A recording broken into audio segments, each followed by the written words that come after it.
வணக்கம். மனம் 5 நிலைகளில் இயங்குகிறது. 1 அன்னமய கோஷம், 2 மனோமய கோஷம், 3 பிராணமய கோஷம், 4 விஞ்ஞானமய கோஷம், 5 ஆனந்தமய கோஷம். கோஷம் என்றால் உரை என்று பொருள். இந்த 5 கோஷங்களுமே மனதினுடைய எல்லைகள்.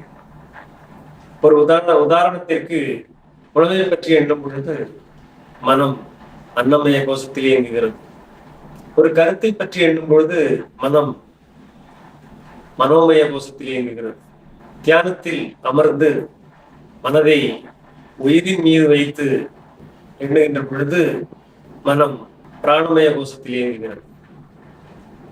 மனதை விரித்து சந்திரன், சூரியன், நட்சத்திரம், பிரபஞ்சம் இவற்றையெல்லாம் எண்ணுகின்ற பொழுது மனம் விஞ்ஞானமய கோஷத்தில் இயங்குகிறது. பிரபஞ்சத்தை எல்லாம் தாண்டி இறைநிலையான சுத்த வழியில் மனதை வைத்து திளைக்கின்ற பொழுது மனம் ஆனந்தமய கோஷத்தில் இயங்குகிறது. அன்னமய கோஷத்திலிருந்து ஆனந்தமய கோஷம் பேறு பெறுவதே முழுமை பேராகும். ஆனந்தமய கோஷத்திற்கு இட்டுச் செல்லும் தவப்பயிற்சியே துரியாதீதமாகும். வாழ்க்கை.